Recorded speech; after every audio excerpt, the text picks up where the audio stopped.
So the McLaren that we're gonna be getting is a 2016 McLaren 650S, and this is a really sketchy kind of buy that I have no idea what to expect. I had the inspection done, like the third-party inspection, and the listing photos and everything from Copart.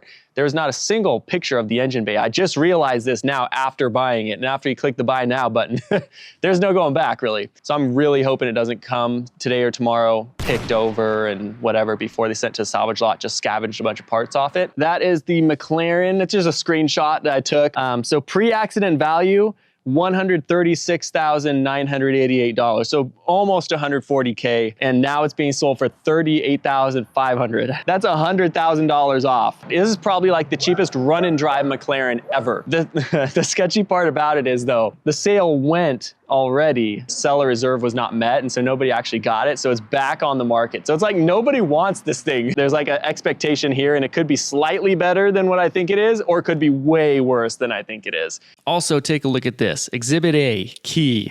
Exhibit B, in the inspection report, no key.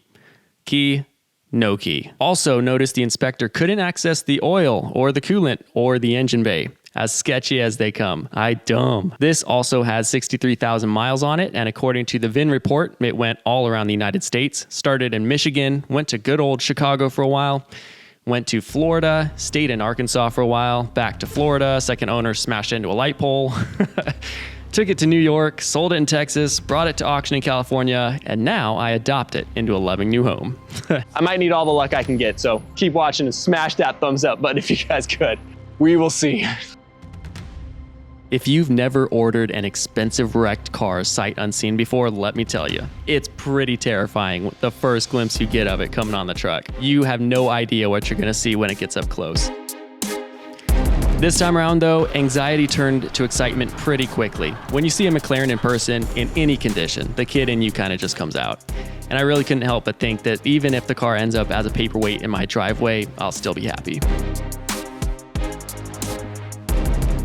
As luck would have it, the delivery guy Ernesto did in fact have the key for the car, which was a huge relief, as getting a key for this car would have been a few $1,000s and a huge nightmare trying to get. I didn't get any great audio of the conversation, but he was saying that the other driver that picked up the car from Copart Los Angeles actually left without the key, but thankfully he had just taken off, and I told him, listen, if the keys are not inside the car, most likely for a car like this, they're gonna have them inside the car. for sure. Yeah, sure enough, there it was. So that was a huge relief. We spent a good bit of time trying to get the car powered up enough to at least release the electronic parking brake, but with no results. All right, so status update. We're trying to get this thing in neutral right now. And it's not looking promising, but it's actually looking a lot better than I kind of expected. The gauges lit up, the buttons worked to a degree, the unlock button on the remote worked. So this thing is actually like more responsive than I was thinking it might be. So that's promising, but my dude up here is getting a better connection on the battery because it's not staying on. So I pushed the start stop button to turn the ignition on. It's not staying on. There's not enough power to put it in neutral and take the parking brake off. So that's what we're working on now. I'll let you guys know how it turns out. Stay tuned. Stay tuned. The car powered on enough to show signs of life in the electronics, which was good, but not enough to actuate the parking brake.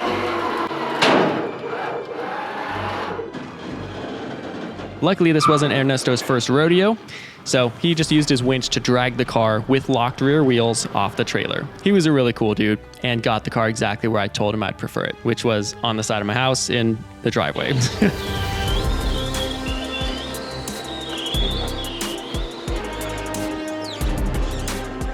Unlike most other up-and-coming YouTubers like Tavarish, Matt Armstrong, and I think they're called Driven Daily Exotics, I don't have the luxury of having a 20-car garage and a lift to work on the cars, but man, I can tell you right now, I feel like the luckiest guy on the planet. I'm incredibly blessed.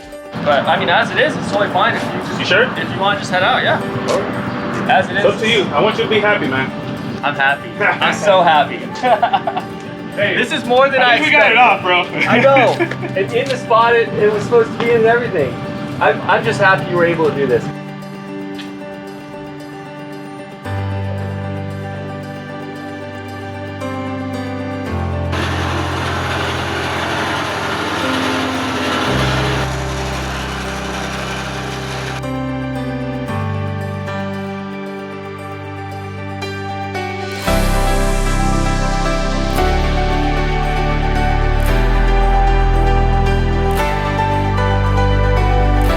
So the 2016 McLaren 650S Spyder is officially our new project. This is a 650 horsepower twin-turbo V8 dual clutch that does 0-60 in 3 seconds, basically as fast as an Aventador for a tenth of the price, 10% of the price. It's a hardtop convertible, which was the selling point for me really, and overall just a freaking sweet car. All right, well, now comes the most important part of the build. It's actually cleaning this thing up to see what the damage is underneath all this dust. I have not even popped the engine bay yet, so I have no idea the actual condition of the engine and the mechanical side of this car. So far, all I know is the front end damage, and I feel like that won't be too extensive to replace the front end damage stuff, but let's get this thing cleaned up and we'll see if it actually runs. I'm ready for this.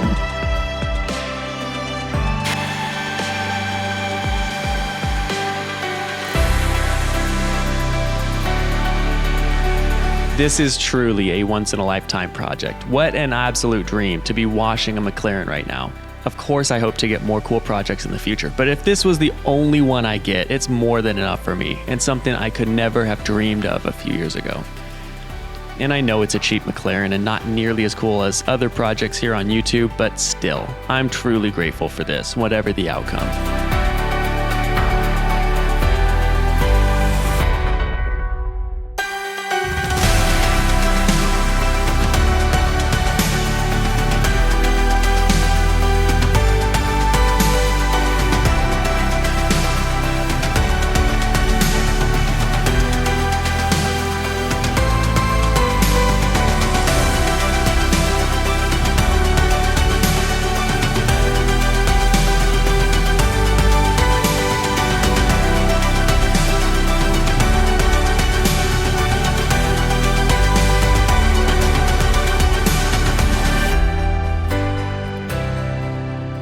All right, ladies and gentlemen, it's clean. The outside is almost clean, really. Now, there's a lot of adhesive on this panel, but this color is fantastic. You can just see the amount of detail in that paint. Super nice. Anyway, super excited to get going on the interior on this.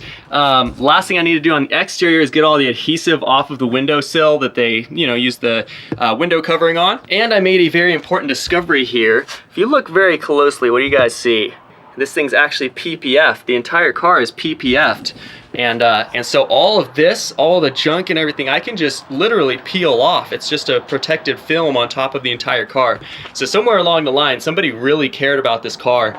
Probably spent a few $1,000s just getting the paint protection film on here. And it makes my job a lot easier as far as just detailing this thing. I bet you the paint underneath all this is spotless. And so once we do a fresh repaint on all the new panels, the old panels probably will look pretty new once I peel that PPF off. So when I get the adhesive off the door sills, I'll get to work on the interior, which is now wide open and we can see it as it is without any window coverings. And in a second, I'm gonna be opening this door for the very first time. Super cool car, I'm very excited to work on it. Hopefully the engine is running. I hope there's no mechanical issues. Copart listing said run and drive, but you guys know how sketchy Copart can be on some listings.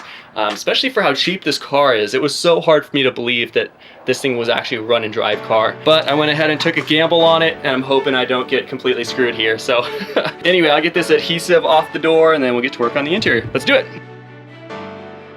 The only real way I found would work to get the adhesive off the doors, mind you, this adhesive was sitting on the car for probably close to 2 years, was a magic eraser pad and Goo Gone.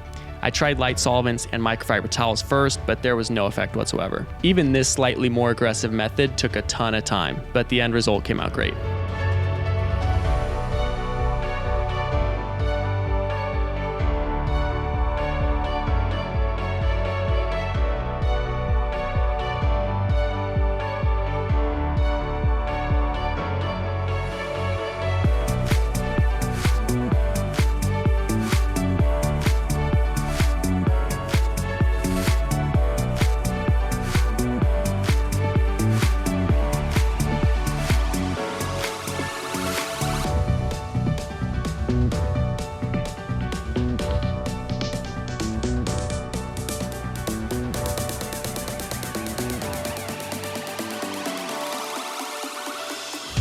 I moved on to cleaning the interior since it was incredibly filthy because I wanted a clean work environment.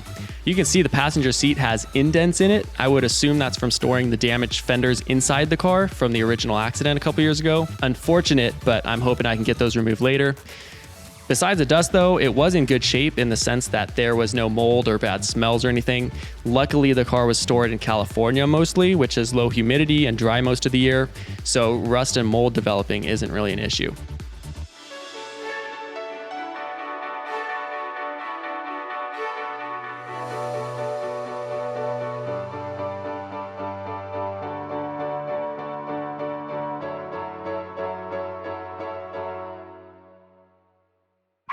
You may hang up or press 1 for more options.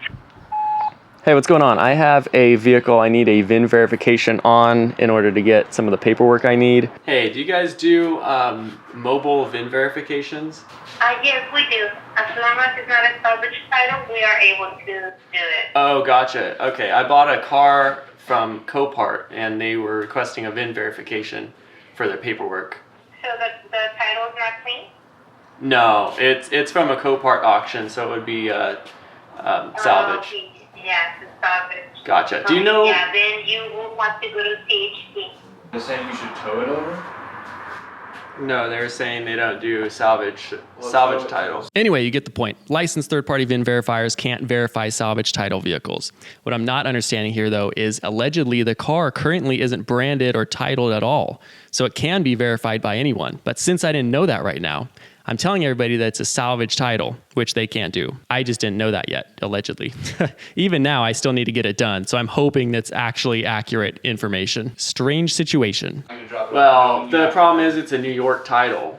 So this was registered in New York last. And so now that it's in California, before they can actually send me the bill of sale and everything, it needs to get VIN verified. And this is the first time I'm having to do it. So hopefully there's just a VIN verifier in the area that can Why just... does it matter if it's salvage or not? Yeah, it makes no sense to me. So I'll make a few more calls. They're a DMV partnered company, so they're probably a lot stupider than other people. Yeah. Hey man, do you guys do VIN Hey, I just bought a car. VIN verifications of that nature. I just bought a car from a Copart auction and it was just recently registered in New York and I'm in California. So first things first, as we actually get to work on the car, I have to show you guys, first and foremost, whoever was trying to flip this thing at auction, put a Tesla Model 3 trunk liner in here in an attempt to just cover up as much damage as possible so some sucker would buy this thing. This is not what it's supposed to look like. It fits well enough, but it doesn't fit at all. So anyway, I just wanted to show you guys that. That's what people do at auctions in Copart to cover up and sell at the highest price possible. To a degree, it's very scammy, and if you're not careful, sometimes you can get really burned. And so I went ahead, so I ordered an inspection ahead of time, but even the inspection didn't show a single picture of the engine bay, and there was no engine bay pictures on the Copart listing. So that's why I was super skeptical that this car would come with like a picked apart engine or something like, and that's maybe why this car was so cheap. But at that point, there was no going back anyway, and I was screwed no matter what. So I'm glad there's actually an engine in there. That's all I care about. But our main concern right now is just taking out this Tesla trunk liner and getting access to the battery and just to see what kind of damage there is in this thing. And hopefully when we connect the new battery and the new fuse and everything, this car will at least have the display light up and tell us what errors it's reading and be able to pop the engine bay so we can hopefully get an oil change and try to fire this thing up.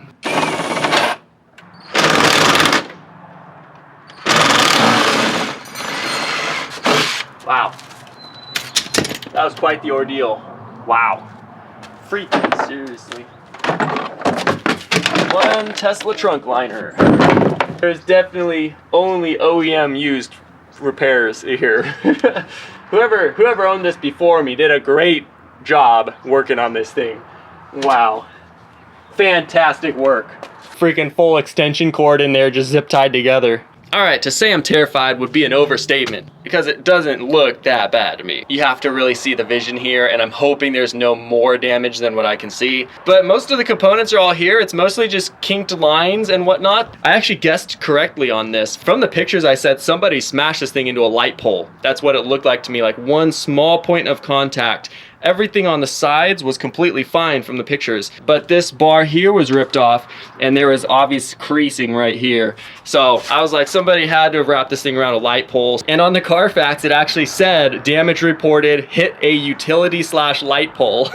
So that was mildly amusing to me that my guess was correct. Somebody smashed this thing into a light pole. I don't know how you do that. I feel like it's pretty easy to just not hit light poles. Who knows? We have our brake pump there. We have a couple other pumps here and there. It looks like the power steering pump is actually intact. How about that? You have your hydraulic pump down there, and it obviously is caved in right here. So almost everything in this area will have to be replaced probably. And that's the damage. Obviously, I'm gonna have to get the auxiliary radiators for either side, SRS sensors, parking sensors, bumper, hood, fenders, you know, everything that was on the very front of the car. But overall, the systems look like they're fairly intact. Again, as I'm looking at it with my bare eye. So anyway, that's the overview of the damage. Right now, I'm just gonna pull this battery out. Whoever was trying to flip this thing stuck a Mercedes battery in here, but it looks like it is the right size, so I'm gonna get one comparable to this size, and I might just order a actual lithium battery to replace the lead acid one I'm going to buy today in the future. But new battery, new fuse. I have a thing coming from Supercar Garage. They're a company that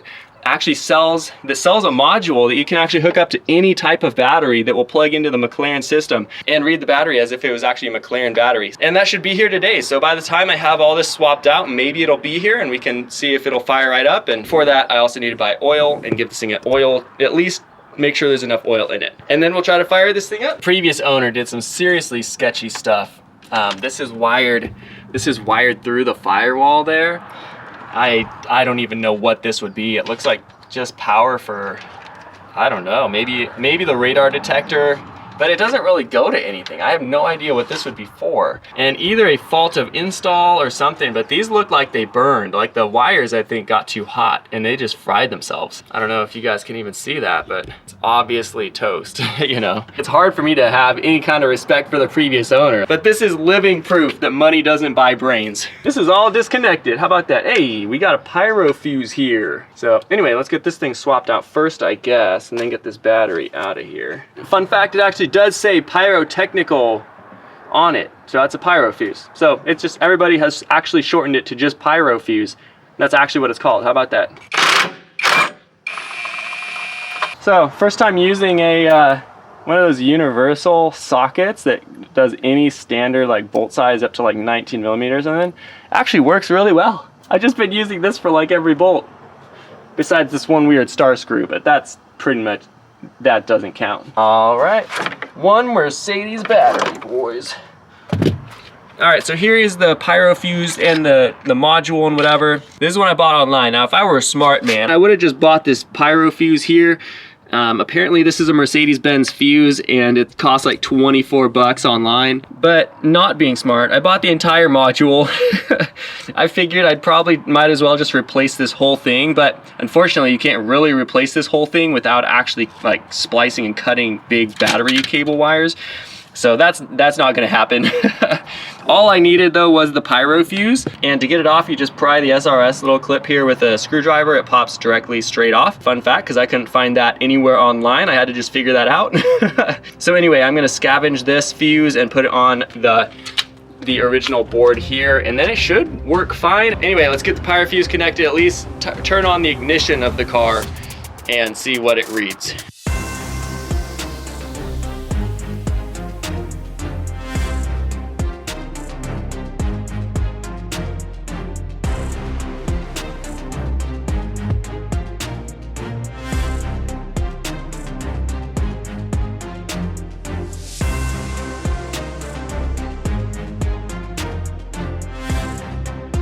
All right, I guess the time has come to just put the battery in here. I cannot say that I'm not nervous. This is the first time this car has had power in over 2.5 years. Anyway, wish me luck. I'm just gonna plug it in. It's gonna have to get plugged in at some point, am I right? So it might as well be right now.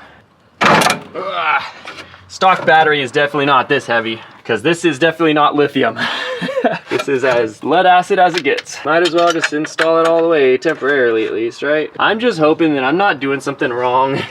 I mean, considering how sketchy the people were that flipped this car, I'm surprised they actually put like a decent size, correct battery in it. Like, this is in fact the correct size for the car. So, man, I'm nervous. Very, very nervous. I hear things starting. Oh, what the freak? Broke the freaking post, the clamp thing, the frick. All right, let's see if the key does anything. Does not look like it. Push the unlock button. Mirrors just opened. Very good. All right, so it's not staying on. McLaren logo though. There we go. And try just pushing this again. Ignition on. I think it just needs some time on the battery. A couple little lights here and there. Hard to see, but it actually is trying to light up. It's trying to light up. You know what I think? We actually probably have a grounding issue somewhere. Everything's trying to work, but I think nothing is getting enough power as it needs to. I'm gonna check some of the battery wiring. I bet you whoever swapped out the battery probably just didn't do a great job grounding the thing, because they did well to, so anyway, yeah, let's try it. All right, well, coming into here, you guys can see there is a lot of broken wires and they all do lead to a ground, and there is a thick wire here that is still connected, it looks like, that also leads to the ground, but there's also another single slightly thicker brown wire that leads to the ground that is broken. So chances are a lot of that wiring has to do with grounding the interior accessories. The actual frame inside is carbon fiber, so they have to run it to a ground that will work on this metal. Probably a problem here, but I'm gonna just sniff around a little bit off camera. I'll let you guys know what I find. There also is a plethora of disconnected little wiring clips. So yep, and here's another one down here. So anyway, I'm gonna start messing a little bit with the wiring, see if we can get this thing to have power, and I'll bring you guys back when I find out. What I'm doing right now is drilling a new hole into the battery cable clamp. This clip shows me breaking the little aluminum wing nut that McLaren used as a post clamp. This might seem like a tiny little thing, but it does a great job demonstrating that McLaren adds complexity where it's not needed, just for the sake of adding complexity. The design of this little nut that they used was horribly unnecessary, and it was obviously prone to fail. I didn't even torque it that hard. There's a reason why Toyotas are reliable. It's a simple and effective machine, and it runs forever because of it. The last piece of the puzzle just came in. This right here is the McLaren like BMS battery communication device. Basically, it just plugs into the battery, and then this connector here from the car plugs into this, and it communicates with the battery to tell you how charged it is, basically.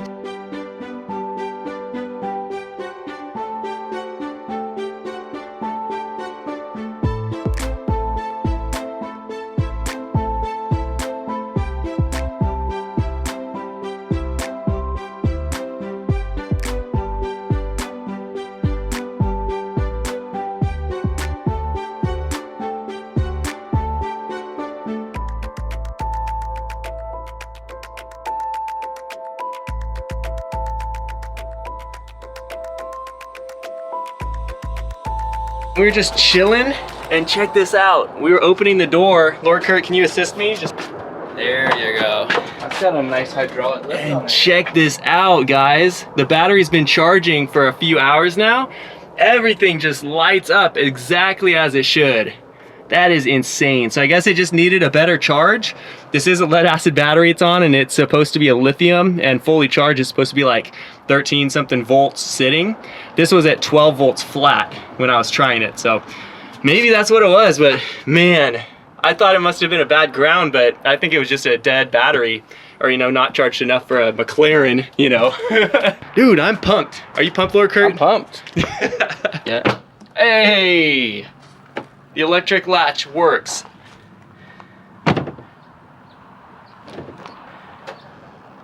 And it does have soft close, but it couldn't close quite all the way. I think the weather stripping here is messed up. But hey, it does have soft close, and it will cinch down exactly how it should be. Perfect. All right, so my top priority here is to just see if we can get the freaking engine bay open. I have almost zero idea how to work this thing. But oil status, vehicle not level. Pretty sure the vehicle's pretty level. Battery status, 54%. Definitely gonna get a lithium one at some point. So in the apps section, it has user manual. So I wonder if I could find everything I need in here. maintaining your McLaren. Let's go fluid topping up. I actually like this screen a lot. It's really not bad. There were a lot of people complaining about this screen and that it's like a capacitive touch screen, but it's really not that bad. People complain about anything. Just sitting in your McLaren and you have a nice screen and you're still complaining about it. I'm gonna go ahead and scroll through a bunch of this stuff and I'll let you guys know when I'm back and done and figured out how to open stuff. Already cracked the case, engine cover here, and there is a door panel switch right up there. And so we push that and then it'll release the engine bay electronically. So this will be the first time we're ever opening this engine bay. All right, so on the door panel, along with the little trunk options here for the hardtop convertible, let's see if it'll work. Nothing. Shoot.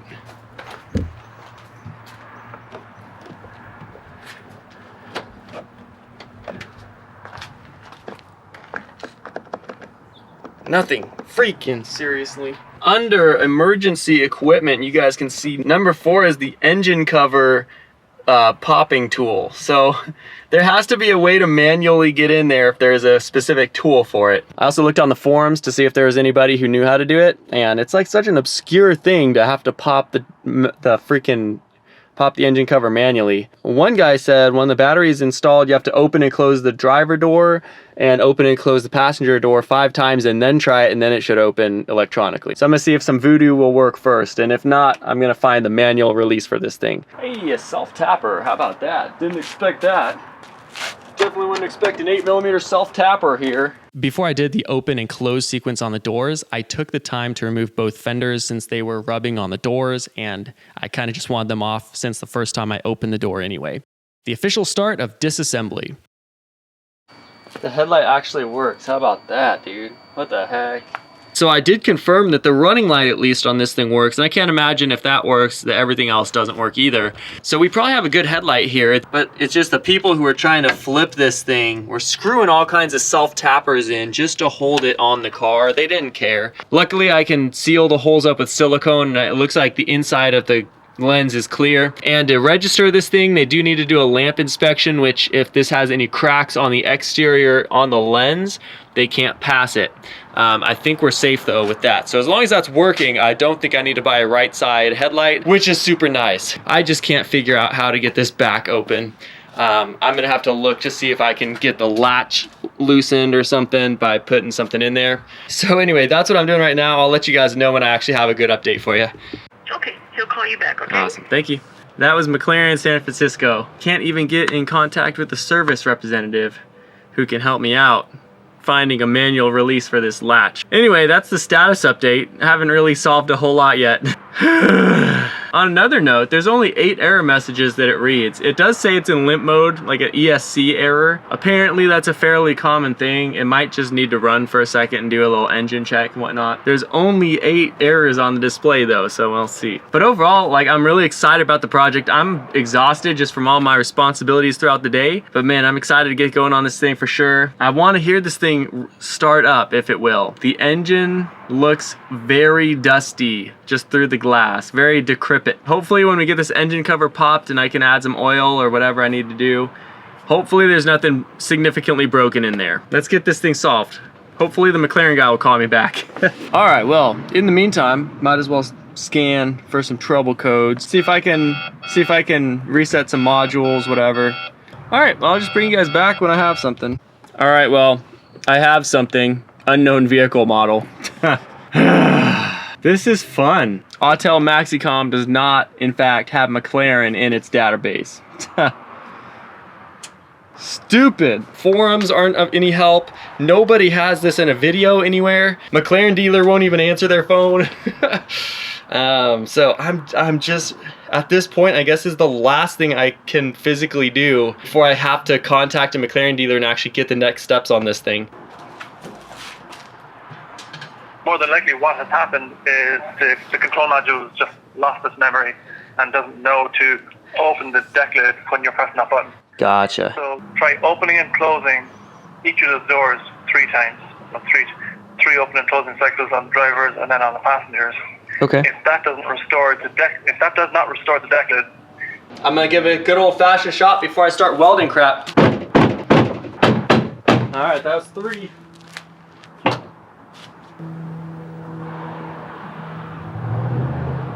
Nothing.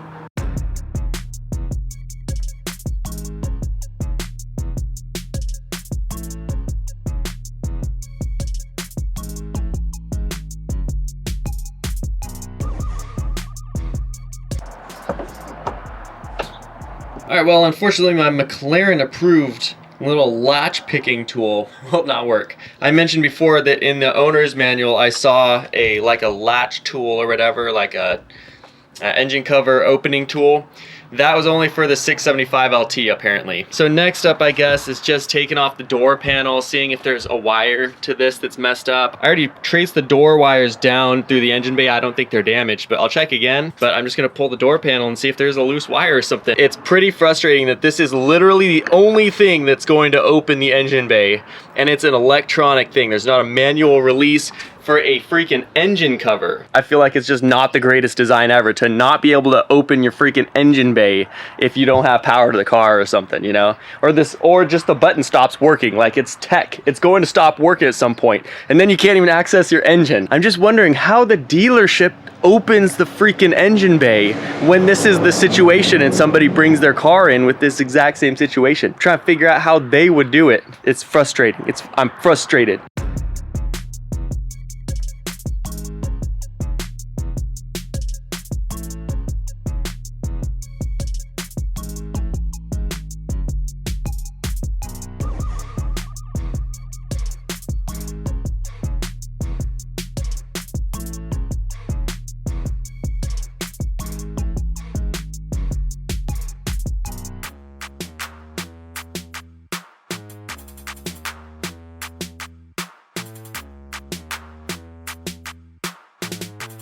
This door panel is the biggest nightmare you can imagine. There are a couple 8mm bolts to take off here and here.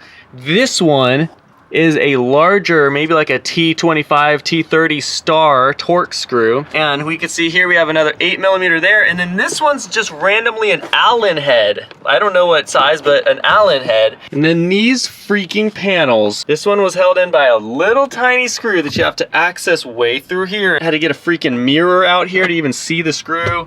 Worst door panel ever. Just to get these last 3 bolts off, I need 3 whole different sets of sockets and Allen keys and whatever. What a ridiculous door panel, dude. This is probably why McLaren charges you like $3 grand to do anything, because they make it so inconvenient for everyone to work on. It's like takes 25 hours to get a freaking door panel off.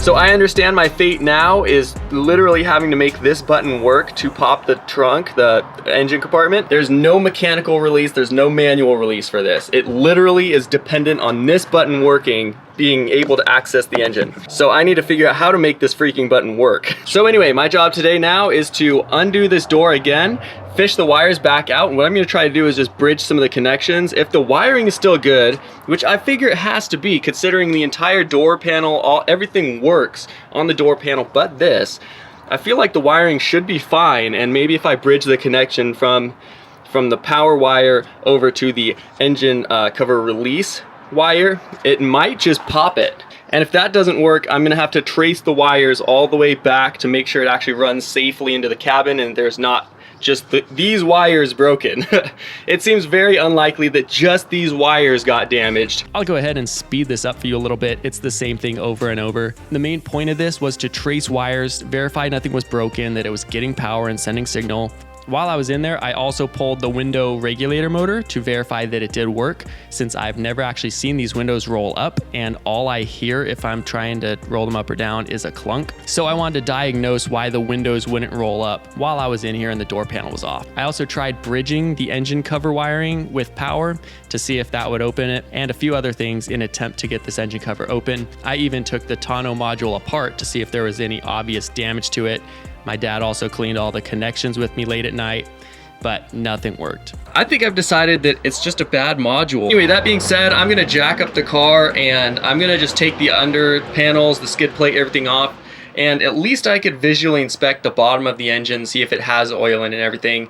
And today, ideally, I'd like to see if the engine will spin. That's all I really want to know before I start ordering parts and stuff for this thing. When you get something for this cheap, it's so hard to believe sometimes that it's an actual working vehicle. So if it's as crappy as the price would indicate, there's really no point blowing 20,000 bucks without, you know, to put onto a horrible base of a car. There's really no point. So I want to at least make sure that the engine will spin, it's not seized up or something stupid. So if there's oil in the car when I start draining it, I think I'll be confident enough to just try to fire it up one time and at least hear the engine spin, and then I can finally order parts and stuff for this thing.